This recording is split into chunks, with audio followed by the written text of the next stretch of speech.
sœurs, chers frères en Christ, merci pour ce temps de visio dans le cadre très réjouissant de ce très réjouissant groupe Féminisme en Église catholique, hein, j'aimerais préciser.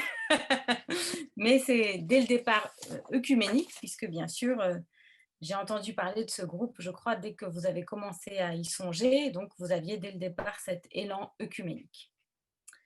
Alors aujourd'hui, je viens, moi aussi telle que je suis, quelques mots d'introduction un peu plus, peut-être un peu plus que ce qui a été dit avant, même si c'était tout déjà très juste.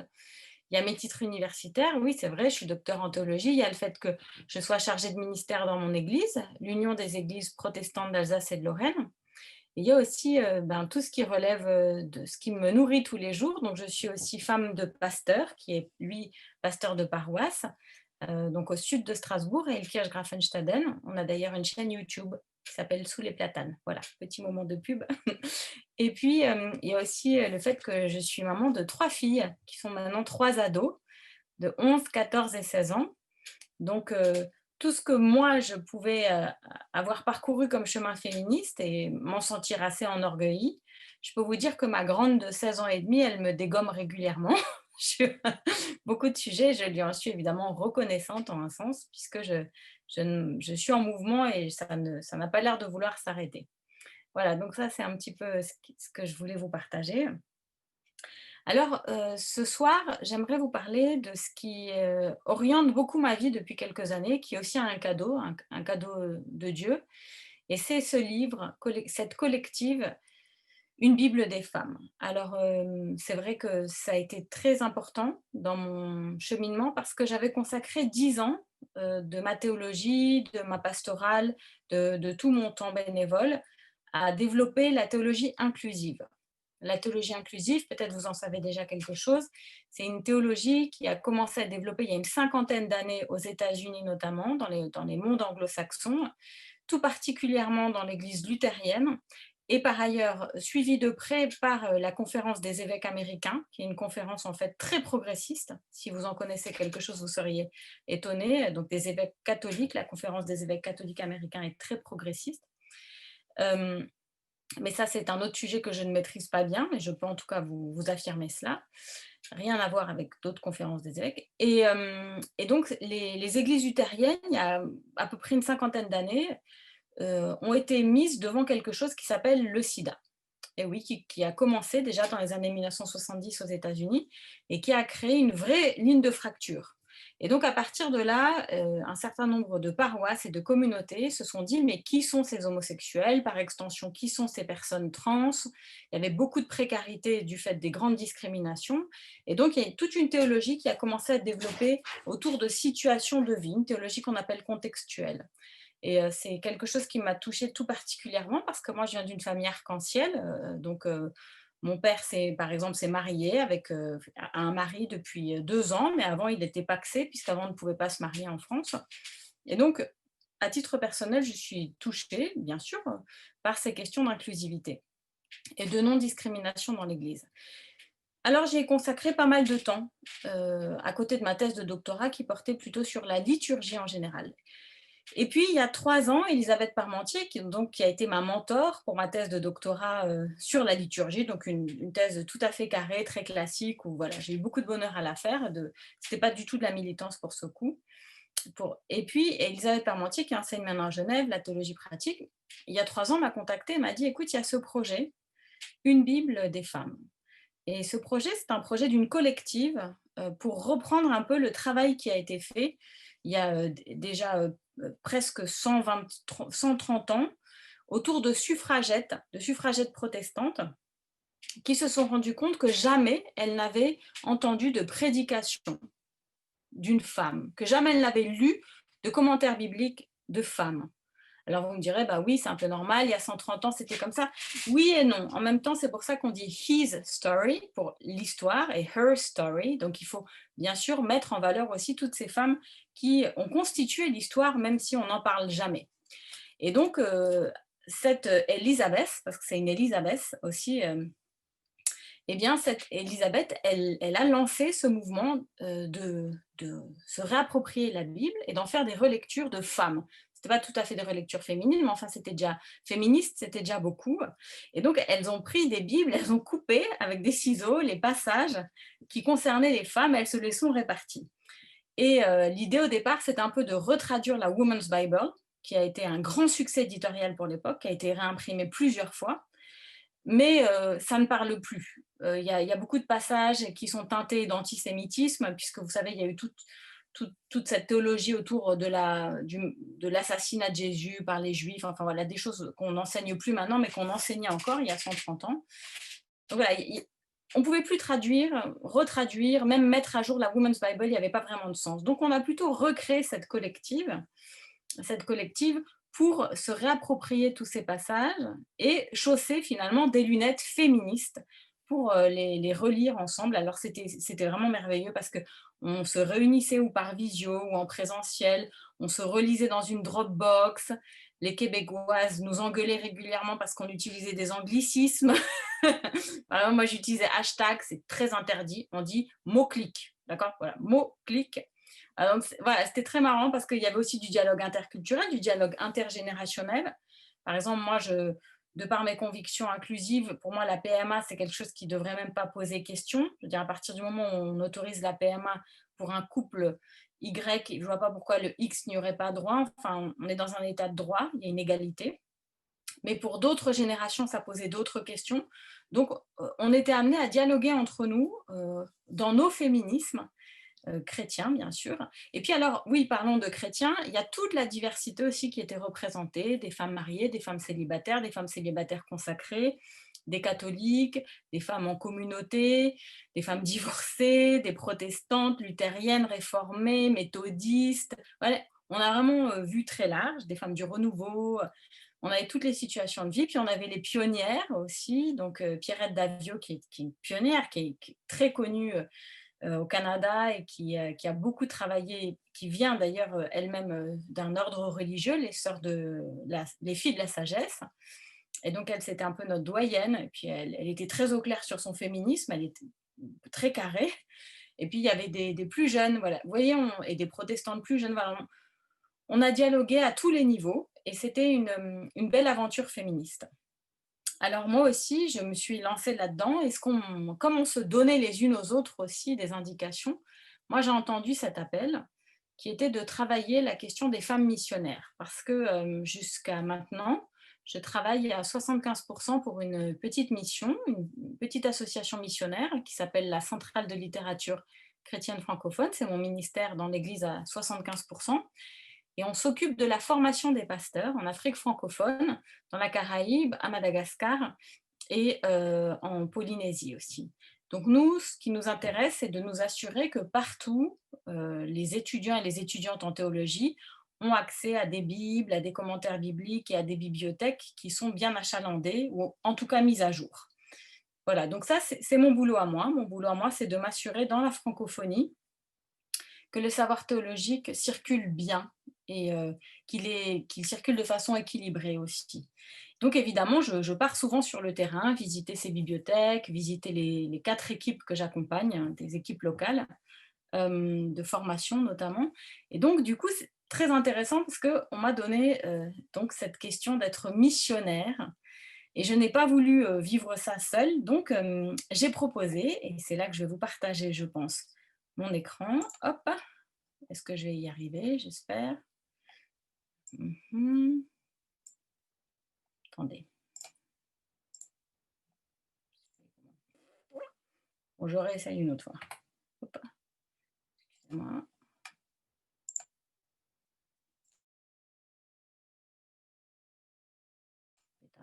Voilà. Voilà. Et donc, on y est.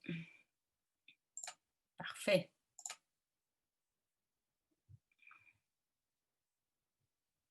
Voilà, super. Et donc, du coup, on a travaillé ensemble. Donc là, vous voyez une Bible des femmes. Donc, vous voyez l'introduction, livre la Bible avec des lunettes féministes, une Bible des femmes qui se trouve là. Et puis, la démarche internationale. Est-ce que vous voyez bien l'écran? Oui, on Oui, voit. Ouais, ouais, ouais. Impeccable. c'est nickel. Donc là, vous voyez un petit peu un certain nombre de collègues avec qui on a travaillé. Et une démarche qui a rencontré son public. On a eu plus de 7000 exemplaires vendus, ce qui est en théologie, théologie chrétienne, féministe. Je peux vous dire que c'était déjà un petit miracle. On a eu une dépêche AFP qui a été reprise dans 50 langues, un prix, une dynamique qui a porté du fruit, il y a une vingtaine, je crois, de groupes de lecture qui sont nés. D'ailleurs, vous pouvez toujours en faire un. Des émissions de radio chrétienne, dont la mienne. Et puis une conviction, la Bible, bien lue, bien comprise, est un formidable outil de capacitation ou d'empouvoirment pour l'égalité homme-femme. Il y avait une dimension internationale, je suis allée présenter ça aussi dans une formation de femmes donc de l'Afrique de l'Est et de l'océan Indien. Là, je vous ai mis la petite photo parce que je trouvais ça rigolo que dans un monastère marial, vous voyez en haut à droite, eh bien, on a le livre qui est aussi présenté dans la librairie. Donc, c'est un livre qui se vend vraiment un peu partout. Et puis après, on m'a invité évidemment à prêcher. Voilà. Alors là, vous rencontrez Fidèle Fifamé ou Sugandonu, qui est vraiment ma sœur de cœur et avec qui nous avons travaillé ensemble ce texte de Jean 4, mais pas seulement, hein, donc je ne vais pas vous divulgacher tout notre chapitre, ni d'ailleurs tout le livre, mais en tout cas, avec Fidèle Fifamé, on a travaillé Jean 4. Est-ce que, je vous prends un petit peu comme ça spontanément, est-ce que l'une des organisatrices, ou l'un des organisateurs d'ailleurs, veut bien nous lire Jean 4? C'est un peu long, donc ça demande une petite attention. Jean 4, 1 à 26, s'il vous plaît. J'arrive. Tu me prends pas surprise là. Oui, oui, d'ailleurs, pendant que tu cherches, j'aimerais vous signaler que la révérende Fidèle Fifameu Sugandonu, qui est de l'église méthodiste du Bénin, viendra au mois de mars à Paris, normalement, si la situation sanitaire le permet. Alors, si vous me suivez sur Facebook ou Insta, eh bien, je donnerai ses dates d'intervention et de prédication. C'est une grande féministe, c'est aussi une théologienne qui fait tout ce qu'elle peut pour être inclusive dans le contexte dans lequel elle est, et donc qui demande aussi une certaine stratégie, une certaine intelligence du cœur et de la foi. Je l'ai, c'est bon. Tu m'as dit 1,26. 1 à C'est ça? 26. Nous nous mettons à l'écoute de Jean 4, du récit assez connu de la Samaritaine, mais on va voir les détails ensemble. Les pharisiens avaient entendu dire que Jésus faisait plus de disciples que Jean et qu'il en baptisait davantage. Jésus lui-même en eut connaissance. À vrai dire, ce n'était pas Jésus en personne qui baptisait, mais ses disciples. Dès lors, il quitta la Judée pour retourner en Galilée. Or, il lui fallait traverser la Samarie.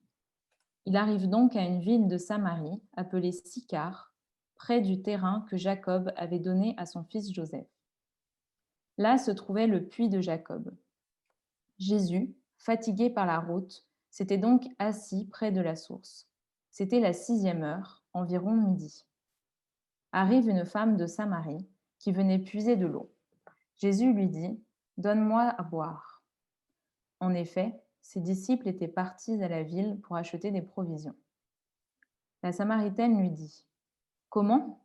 Toi, un juif, tu me demandes à boire, à moi, une Samaritaine? En effet, les Juifs ne fréquentent pas les Samaritains. Jésus lui répondit, si tu savais le don de Dieu, et qui est celui qui te dit, donne-moi à boire, c'est toi qui lui aurais demandé, et il t'aurait donné de l'eau vive. Elle lui dit, Seigneur, tu n'as rien pour puiser, et le puits est profond. D'où as-tu donc cette eau vive? Serais-tu plus grand que notre père Jacob qui nous a donné ce puits, et qui en a bu lui-même avec ses fils et ses bêtes? Jésus lui répondit, quiconque boit de cette eau aura de nouveau soif, mais celui qui boira de l'eau que moi je lui donnerai n'aura plus jamais soif. Et l'eau que je lui donnerai deviendra en lui une source d'eau jaillissant pour la vie éternelle. La femme lui dit, Seigneur, donne-moi de cette eau, que je n'ai plus soif et que je n'ai plus à venir ici pour puiser. Jésus lui dit, va, appelle ton mari et reviens. La femme répliqua, je n'ai pas de mari. Jésus reprit, tu as raison de dire que tu n'as pas de mari. Des maris, tu en as eu 5, et celui que tu as maintenant n'est pas ton mari. Là, tu dis vrai. La femme lui dit, Seigneur, je vois que tu es un prophète. Eh bien, nos pères ont adoré sur la montagne qui est là, et vous, les Juifs, vous dites que le lieu où il faut adorer est à Jérusalem. Jésus lui dit, Femme, crois-moi, l'heure vient où vous n'irez plus ni sur cette montagne, ni à Jérusalem pour adorer le Père. Vous, vous adorez ce que vous ne connaissez pas. Nous, nous adorons ce que nous connaissons, car le salut vient des Juifs. Mais l'heure vient, et c'est maintenant, où les vrais adorateurs adoreront le Père en esprit et vérité. Tels sont les adorateurs que recherche le Père. Dieu est esprit, et ceux qui l'adorent, c'est en esprit et vérité qu'ils doivent l'adorer. La femme lui dit, Je sais qu'il vient, le Messie, celui qu'on appelle Christ. Quand il viendra, c'est lui qui nous fera connaître toutes choses. Jésus lui dit, Je le suis, moi qui te parle. Merci beaucoup. Avec plaisir. Alors, ce début du texte, en Jean 4, dévoile un aspect souvent méconnu de la culture d'alors. Une culture, vous le savez, une culture de gens plutôt du désert, plutôt nomades, une culture qui se situe loin de nous. Eh bien, l'existence parmi les femmes de rang et de classe, terrain immuable de brimades, de violence et d'injustice. La Bible, sans toujours les dénoncer, comme on le ferait peut-être maintenant, énumère cependant, sans faux semblant, tout ce type de discrimination. Et d'ailleurs, nous en avons la preuve avec cette scène étonnante d'une femme allant seule au puits. Et il s'agit d'ailleurs, si vous lisez attentivement, du puits de Jacob pour son bétail et ses fils. Eh oui, on va chercher de l'eau pour le bétail et les fils. Vous entendez les grandes oubliées de cette énumération, les femmes ne boivent pas d'eau. Revenons à notre lecture commune et féministe. En Afrique de l'Ouest, nous apprend Fifame, si aller au puits est bien une tâche spécifiquement assignée aux filles et aux femmes, il est rare de voir une femme seule au puits en plein midi, puisque là, il s'agit en fait de l'heure la plus chaude de la journée. Contrainte de marcher de longues heures quotidiennement pour une corvée d'eau à laquelle les hommes ne se plient qu'exceptionnellement. Chercher de l'eau, c'est une tâche dévolue aux femmes. Les femmes font ce travail en équipe pour des raisons de convivialité et de sécurité, généralement le matin avant le lever du soleil et l'après-midi avant le coucher du soleil. Alors pourquoi ? Eh bien parce que une grande majorité des viols qui ne sont pas commis à l'intérieur des familles sont des viols qui sont commis près des puits lorsque les femmes sortent, soit pour leurs besoins naturels, soit pour chercher de l'eau. Et donc, dans toutes ces cultures où les femmes accomplissent cette tâche, il n'est pas naturel qu'une femme y aille seule. Qu'une femme soit au puits alors que le soleil est au plus haut, quand personne ne s'y rend, traduit une gêne. Alors, quelle gêne est-ce que l'un ou l'une d'entre vous peut percevoir ?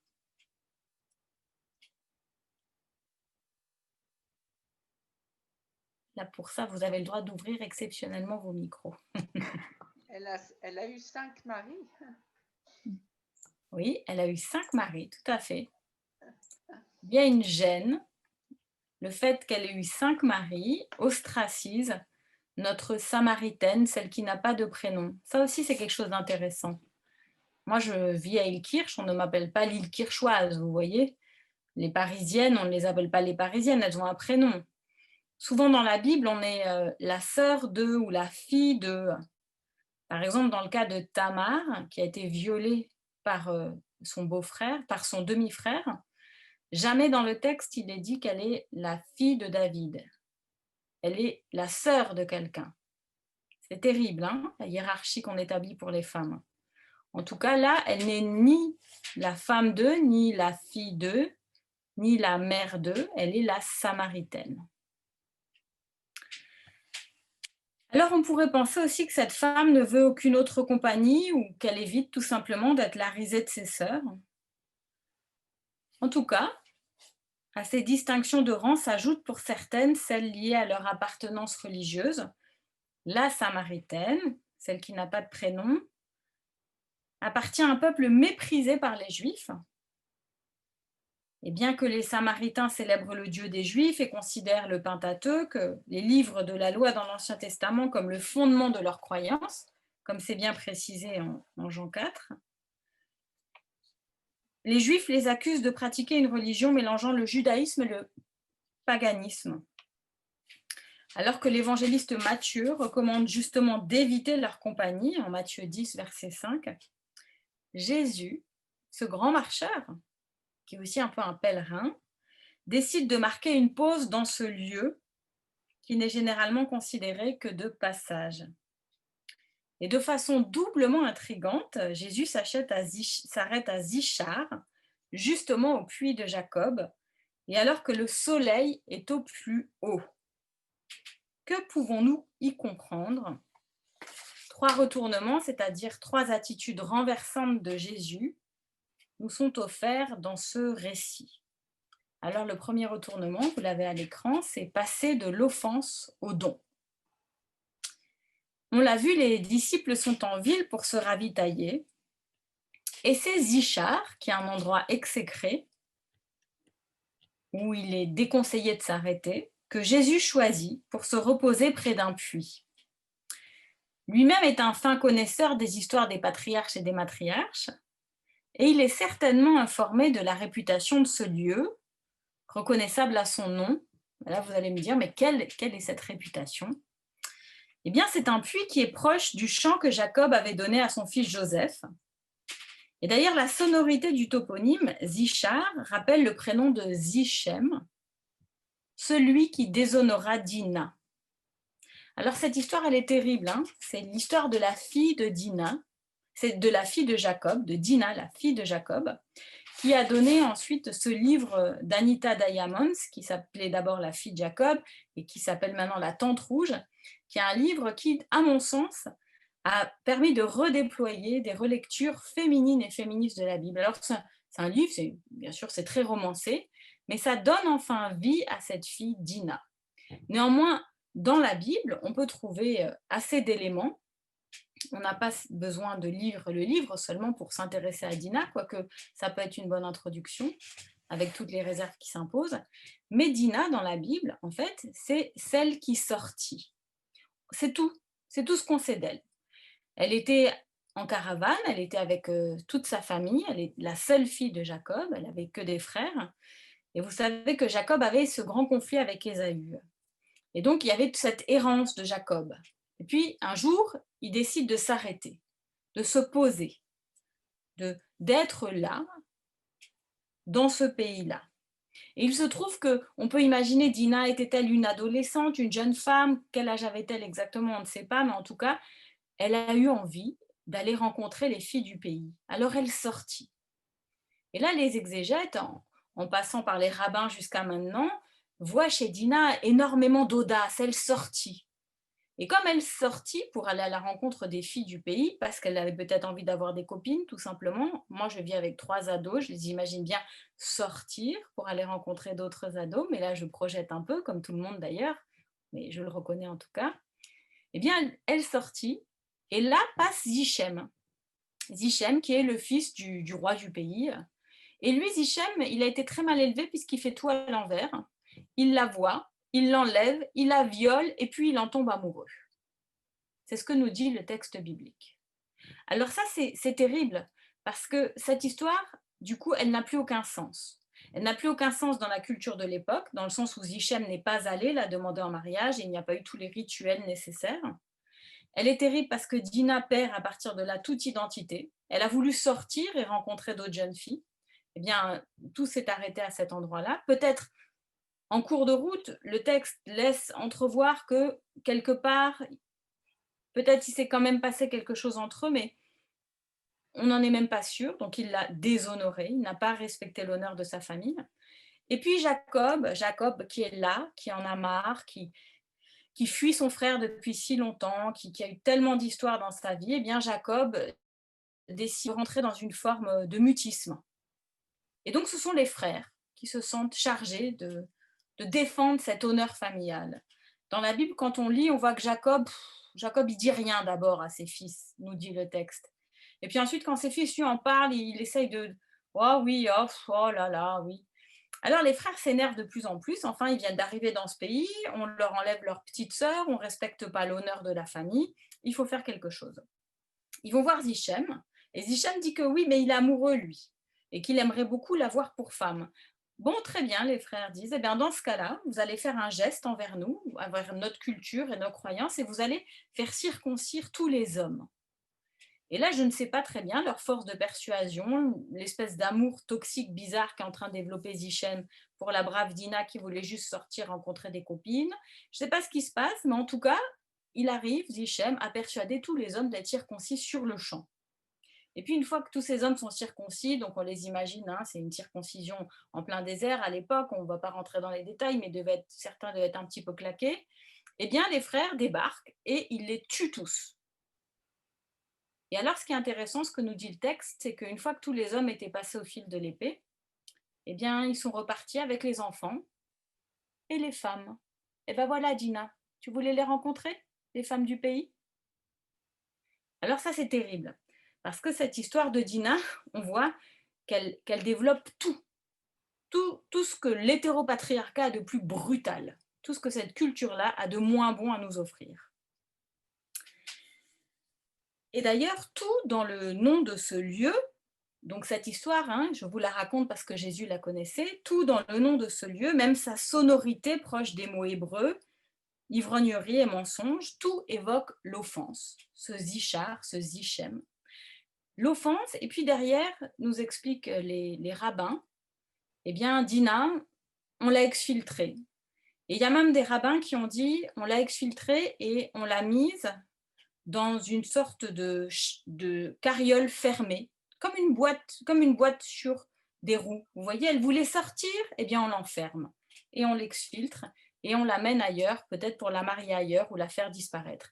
Donc on a toute la symbolique là de cette femme, de cette jeune fille, c'est pas une femme qui ose et qui est tout de suite renvoyée à sa petite boîte, à sa petite case. Et d'ailleurs, les exégètes nous font remarquer combien sa mère était pareille.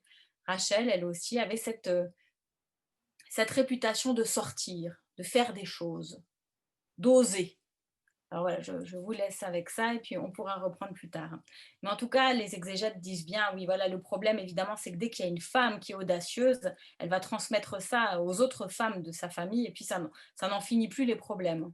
Alors que le problème là se trouve vraiment du côté de Zichem. Mais bon, on connaît le renversement de la charge, ça y est, on l'a largement étudié, on ne se fait plus avoir. Néanmoins, il y a beaucoup de commentaires bibliques, du coup, qu'on ne peut plus utiliser de mon point de vue, si ce n'est pour remarquer leur sexisme. Alors revenons à cet endroit et à Jésus. Jésus qui est près de ce puits, qui connaît toute cette histoire, et il s'arrête à ce puits et il enraye l'offense par le don. Et oui, parce que le puits, ce puits-là, dans le Targum, qui est l'un des commentaires bibliques juifs, a reçu le surnom de don. Et c'est bien tout l'enjeu pour les femmes survivantes d'abus, de harcèlement et des injonctions au silence récurrentes. Comment ne pas diaboliser un lieu, un type d'homme, une situation?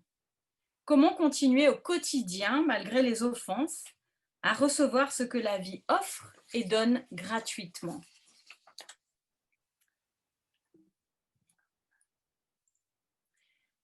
Deuxième retournement, ni homme, ni juive, ni exemplaire. Alors que des commentateurs bibliques ne peuvent s'empêcher de voir une situation romantique dans cette rencontre de Jésus, qui s'arrête, fatigué à ce puits, où la Samaritaine est perçue comme une séductrice, qui viendrait tout exprès à cette heure-ci, quand il fait très très chaud et seule, en dépit de tous les dangers, pour faire des rencontres. Elle viendrait là, nous expliquent les commentateurs, parce qu'elle est comme ça, quoi. Il faut constamment qu'elle fasse des rencontres. Et peut-être même qu'elle cherche à séduire un étranger venu de loin et ignorant toute sa situation, elle qui s'est mariée trop de fois. Jésus, déjà en refusant de la voir comme une séductrice, qu'elle n'est probablement pas, dépasse le stéréotype de son temps. Jésus nous montre une voie radicale, loin des préjugés, des interprétations genrées. Il choisit d'adresser la parole à une femme issue d'un peuple méprisé, car il remarque, et oui, parce que Jésus remarque toutes ces petites choses, il le remarque chez vous aussi, Jésus remarque qu'elle possède quelque chose dont il a besoin. Alors c'est là que vient la petite pause. Qu'est-ce que la Samaritaine a dont Jésus a besoin? Son seau pour l'eau, non? C'est ça, tout à fait. C'est matérialisé là par une cruche, donc au verset 11. Et c'est un besoin basique, hein, celui d'un récipient pour boire, et que très certainement Jésus aurait pu anticiper, mais comme c'est Jésus, Jésus ne vient pas pour nous montrer qu'il a déjà ce qu'on n'a pas, mais il vient pour nous montrer ce qu'on ne sait pas qu'on a déjà. Eh bien, ça indique bien l'importance de la co-responsabilité pour l'annonce de l'Évangile. Jésus remplit nos creux pour que jaillisse sa parole. Les jugements de valeur sur leur supposée coquetterie ou inconstance ont souvent réduit et continuent à réduire les femmes à des rôles subalternes dans la société comme en Église. Et puis là, ce qui est intéressant, c'est qu'il y a un troisième retournement. Beaucoup de disciples et une seule missionnaire. Lorsque les disciples reviennent, c'est la stupéfaction. Eux se croyaient les seuls élus et ils y tenaient, hein, les disciples. Hein. Vous savez que des fois, ils se disputent pour savoir qui va être assis à la droite de Jésus, etc. Les disciples, on sent que quand même, ils n'ont pas tout lâché pour rien. Hein. Et elle n'a rien demandé, cette Samaritaine. Et voilà que Jésus l'envoie en mission. En plus, Jésus s'entretient avec cette femme, impie, seule. Ça menace leur cohésion et leur réputation, comme si Jésus en avait quoi que ce soit à faire de sa réputation. Et en plus, cette femme, qui est-elle pour oser parler à un homme sans son tuteur? Cependant, il y a fort à parier que les disciples, eux, ils reviennent, ils ont fait des courses au village. Un petit village, on fait des courses, on met en garde les étrangers. Attention, attention, vous venez d'arriver ici, ne vous approchez surtout pas d'une femme parmi nous, là, qui trop d'hommes, trop d'histoires, surtout ne vous approchez pas d'elle. Hein. Les ragots vont bon train quand on va faire les courses dans un petit village. Et donc, il y a fort à parier qu'ils étaient déjà au courant de la situation de cette femme. Cette femme qui a, nous dit le texte, ou plutôt via son dialogue avec Jésus, on sait qu'elle a eu 5 maris. Mais la façon dont Jésus amène ce dialogue, hein, oui, tu dis vrai, tu as eu 5 maris. Et d'ailleurs, celui avec qui tu es n'est même pas ton mari. Est-ce qu'il s'adresse à la femme ou est-ce qu'il s'adresse à ces hommes qui, étant avec une femme, ne lui donnent même pas de statut? Puisque déjà, si elle a eu 5 maris, est-ce que vous pensez qu'elle a pu divorcer 5 fois? On est donc dans un peuple nomade du désert, il y a à peu près 2000 ans. Est-ce que vous avez l'impression qu'elle a pu divorcer? Est-ce que quelqu'un connaît les lois du divorce chez les Juifs, déjà? Il faut lire le bouquin d'Eliette Abécassis. Est-ce que vous pensez qu'une femme peut obtenir le divorce? Non. Non, ça c'est sûr. Non. Il faut se faire répudier, tout à fait. Il faut que l'homme répudie la femme. Donc déjà, on peut partir du principe que cette femme, elle n'est pas divorcée, mais qu'elle a été répudiée. Elle peut aussi être veuve. Quoi qu'il en soit, elle n'a pas de tuteur masculin, elle n'a pas de fils non plus. Peut-être était-elle tout simplement stérile, ou peut-être n'a-t-elle donné que des filles. On ne sait pas. En tout cas, ce qui est certain, absolument sûr, c'est qu'elle n'est pas une séductrice qui enchaîne des mariages pour récolter des héritages. Ça, c'est un trope qui appartient aux années 1960 de la cinématographie hollywoodienne. Hein. Ça n'a rien à voir avec le milieu biblique. Donc, on peut lâcher ce type de commentaires, quand bien même il pullule dans énormément de livres. Il s'agit là d'une femme qui a besoin de justice. Et c'est ce que Jésus dit. Jésus dit, c'est vrai, celui avec qui tu es n'est même pas ton mari. Et quand il fait ça, il s'adresse à lui, en fait. Il s'adresse à tous ces hommes qui se mettent avec des femmes pour en profiter et qui ensuite disparaissent, qui n'assument ni leur paternité, ni leur conjugalité. Parce que le dernier rapport sur la situation des femmes et des femmes en famille monoparentale est stupéfiant. Le confinement a juste fait plonger un nombre incroyable de femmes dans la misère. Et c'est pour ces femmes-là que Jésus a ces paroles de restauration, très clairement, et pour ces hommes aussi de conscientisation. Et c'est ce qui est intéressant, c'est que les disciples passent complètement à côté. Alors c'est un peu nous, hein, les disciples, moi la première, mais en tout cas c'est intéressant parce que Jésus, déjà, il y a 2000 ans, était dans la justesse de cette situation. Puisque, comment pourrait-on dire que c'était une femme légère? Personne ne peut l'affirmer une fois qu'on a un tout petit peu creusé. C'était une femme ostracisée, c'était une femme qui était avec un homme qui n'avait pas voulu lui faire de contrat de mariage, donc elle n'était pas protégée. C'était une femme qui n'avait personne pour la mettre sous sa protection. Et pour les disciples, la voilà disqualifiée d'office pour représenter la bonne nouvelle de Jésus. Et pourtant, c'est elle qui abandonne sa cruche. Donc là, c'est intéressant parce qu'elle se dessaisit de ce qui a fait d'elle, sur le moment, quelqu'un d'indispensable. Eh bien, c'est l'objet qui... Elle peut laisser cet objet et juste être elle. Elle existe en dehors de l'objet aussi, vous voyez. Et elle s'en va témoigner de cette rencontre au village. Jésus fait d'ailleurs comprendre subtilement aux disciples qu'il est lui-même envoyé et ne fait qu'accomplir une volonté qui le dépasse. Le message est subliminal mais clair. Laissez la volonté de Dieu s'accomplir dans vos vies. Et combien de femmes peuvent à leur tour témoigner de situations similaires, compétentes, diplômées, reconnues capables par certains. Elles sont malgré tout disqualifiées par d'autres qui les jugent sur des ragots ou des a priori. Parfois, les femmes aussi peuvent se scandaliser que l'une des leurs s'émancipe d'un carcan dont elles ont fini par faire leur seule fierté.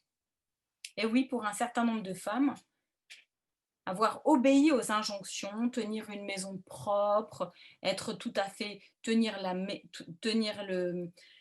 le foyer, faire à manger sain, être là à la sortie à l'heure des enfants, avoir les chemises propres et repasser de son mari, etc. Un certain nombre d'injonctions pour elles, c'est ce qui fait leur fierté puisque c'est ce qui fait leur identité. Et à partir de là, quand l'une d'entre elles s'émancipe de ça et dit en fait moi, les chemises de monsieur peuvent être froissées, ça m'est strictement égal, et si on mange du surgelé une fois de temps en autre, je m'en tamponne. Bref, si on s'émancipe d'un certain nombre d'injonctions, ben bien sûr, pour les femmes qui ont intériorisé ces injonctions et qui en ont fait une identité forte, c'est très dur. C'est très dur parce qu'elles se disent, moi je me suis conformée et j'ai fait ce qu'on attendait de moi, au nom de quoi celle-ci s'émancipe-t-elle? Et c'est là que la sororité doit jouer entre nous. De dire, je comprends que là où tu es, tu n'as pas de marge de manœuvre, mais tu peux comprendre que là où moi je suis, j'ai une marge de manœuvre. Et c'est ce qu'on avait constaté, Fifamé et moi, c'est qu'elle était missionnaire aussi en Afrique, et donc elle était souvent envoyée du Bénin au Togo, ce sont des pays limitrophes, et d'autres missions à l'intérieur de l'Afrique. Et elle a aussi un mari pasteur comme moi, et puis elle a aussi des enfants. Elle a perdu un bébé malheureusement quand elle évangélisait en brousse. Ça, c'est une autre histoire qu'elle viendra un jour vous raconter peut-être. Mais en tout cas, on a beaucoup de traits communs et on s'amusait vraiment toutes les deux quand nous, on devait partir en mission, des fois dans des situations délicates qui ne sont pas très confortables. On nous demandait à nous ce que nos maris allaient manger. On ne nous demandait pas, nous, comment on allait s'en sortir dans nos missions délicates, est-ce qu'on allait manger, si nos vaccins étaient à jour et si on avait peur ou quoi. Non, on nous demandait comment nos maris allaient s'en sortir sans nous. Très intéressant. Et donc, voilà, on a cette sororité aussi de se dire que, bon, ben, Afrique-France, même combat, pardon, mais des fois, on croit tellement plus avancé, mais je crois qu'on se berce un petit peu d'illusions collectivement. En tout cas, l'intérêt, c'est pas d'être plus avancés les uns les autres, mais de s'encourager, bien sûr, les uns les autres. Alors, est-ce que à ce stade-là, vous voudriez aussi partager quelque chose de ce type-là, d'avoir constaté combien c'était important de répondre aux injonctions et combien c'était dur des fois de s'en libérer?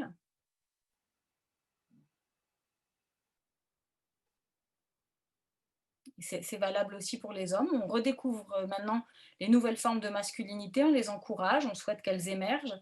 Il y a un certain nombre d'hommes qui osent aussi dire combien leurs affects ne sont pas respectés parce qu'ils ne répondent pas à certains critères.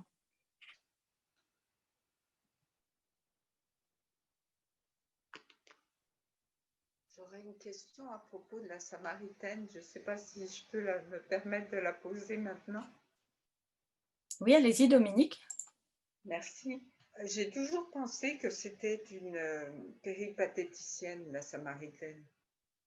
Et bon, De toute façon, ce que vous avez dit, ça reste tout à fait valable, mais moi j'ai pensé que c'était ça, et Jésus la respectait.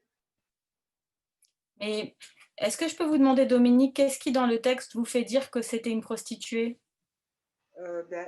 L'histoire de, je pense que c'était une façon élégante de dire qu'elle avait eu Sainte Marie, là. C'était un peu une façon gentille de la part de Jésus de dire ça. Jésus, généralement, quand il s'adressait aux gens, il enrobait les choses dans ce que vous voyez des autres parties de la Bible? Je ne sais pas, je me suis posé la question, mais peut-être j'ai tout à fait tort, hein, et mal compris, hein. Ça, c'est bien Non, non, il ne possible. s'agit pas d'avoir tort ou raison, mais d'essayer de rentrer dans le texte et pas dans les interprétations seulement, disons. Oui. Parce que Donc, quand il dit, quand il dit race de vipères, quand il dit ceux qui auront des oreilles entendront, quand il dit il sera plus difficile d'entrer au paradis pour un riche, enfin, je sais pas, j'ai jamais trouvé qu'il enrobait tellement en fait ses paroles. J'ai l'impression que quand il d'accord. disait quelque chose, c'était généralement assez clair, non? Enfin, Non, mais d'accord, d'accord. Merci. et quand une vraie prostituée, là pour le coup, vient et, et, euh, et brise ce grand flacon d'huile qui valait 1 mois de salaire, et que tout autour de lui, c'est l'affolement, et qu'on dit ah, mais qu'est-ce qu'elle fait, cette prostituée? Euh, Marie-Madeleine. Marie, ben oui, enfin Marie de Magdala, oui, mais à ce moment-là, il il dit pas aux autres c'est pas une prostituée ou quoi, il dit juste elle témoigne d'un si grand amour. Oui.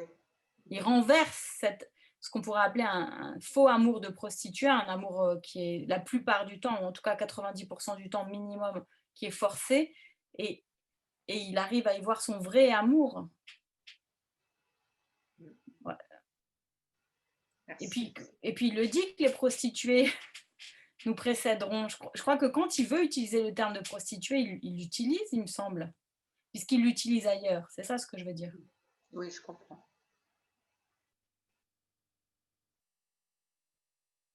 Mais c'est vrai en tout cas qu'il la respecte beaucoup. Là, je vous rejoins tout à fait.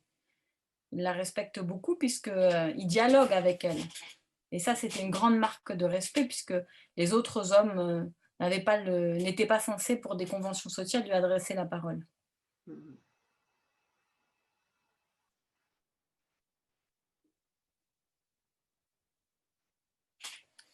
On reprend ? Alors, cet épisode de la Samaritaine montre que Jésus envoie en mission, en dépassant tout interdit religieux, rituel, social, aux grandes dames de celles et ceux qui se croient ses seuls disciples légitimes, des gens bien, voyez-vous. Pourtant, l'appel et l'envoi en mission ne sont que des signes de la grâce de Dieu qui est la même pour tous et toutes. Et puis, plus que quiconque, la Samaritaine fait très rapidement l'expérience d'une réalité propre au service de l'Évangile: semer, ne pas moissonner, annoncer, mais ne pas baptiser, être témoin du Christ et passer le relais. Sans égard, les habitants de son village lui disent d'ailleurs plus loin, en Jean 4, 42, « Maintenant, nous ne croyons plus seulement à cause de ce que tu as raconté, mais parce que nous l'avons entendu nous-mêmes et nous savons qu'il est vraiment le sauveur du monde. » Et la réaction des habitants confirme une fois encore l'humilité indispensable au travail missionnaire, souvent frustrant en termes de reconnaissance. C'est finalement la rencontre avec Jésus qui est décisive pour la conversion des Samaritains, et ça minorise en un sens le rôle de la Samaritaine. Mais pour les disciples, c'est tout à fait différent. La Samaritaine est indispensable dans leur cheminement de foi. Elle annonce ce changement de paradigme auquel Jésus veut amener les disciples grâce aux 3 retournements de situation que nous avons relevés dans le texte. Les barrières confessionnelles, culturelles et genrées sont désormais dépassées pour l'annonce de l'Évangile. Et pour nous, ces 3 retournements sont des sources inépuisables d'enseignement qui nous permettent de lire la Bible avec d'autres lunettes, féministes, je l'espère. Alors ça, c'est ce qui est le chapitre. Et puis j'aimerais un petit peu réfléchir avec vous. J'ai quelques réflexions en cours de chemin.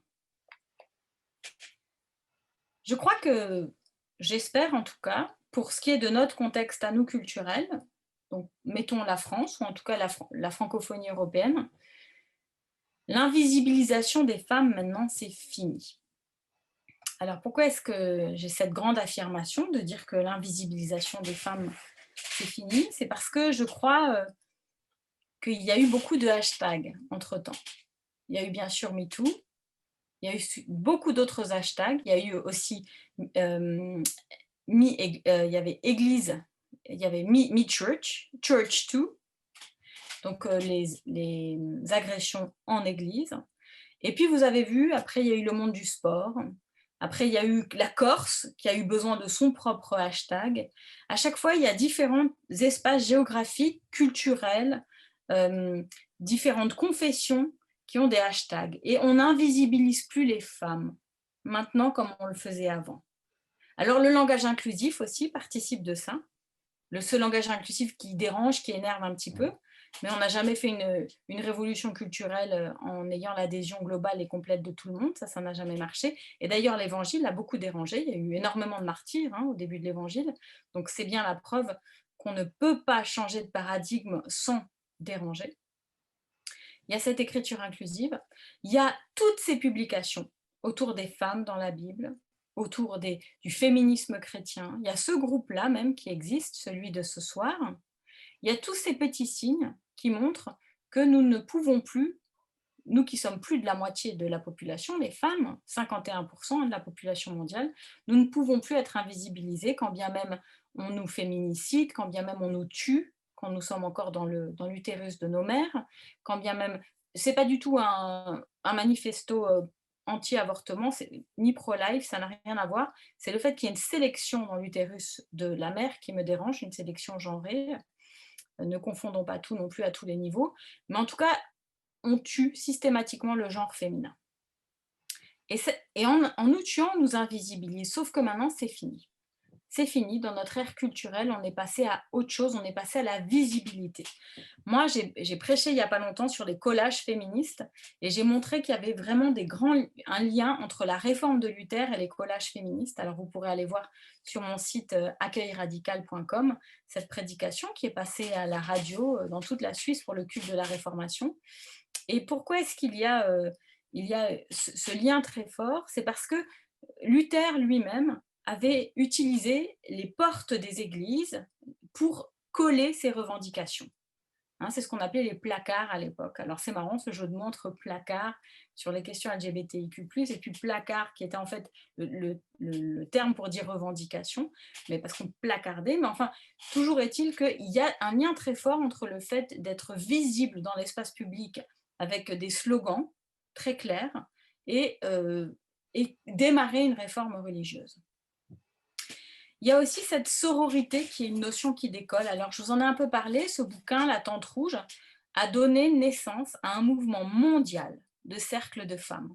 En partant de l'histoire de la fille d'un patriarche, qui est finalement aussi l'une de nos matriarches, par extension, bien sûr, eh bien, il y a un mouvement mondial qui est né et qui est essentiellement investi par les mouvements Gaia Terre, New Age, etc. Et pourquoi pas, bon, vraiment, je suis pour le dialogue, mais qui, bizarrement, n'est pas investi par les églises. Quand bien même l'histoire vient directement du Premier Testament ou de l'Ancien Testament.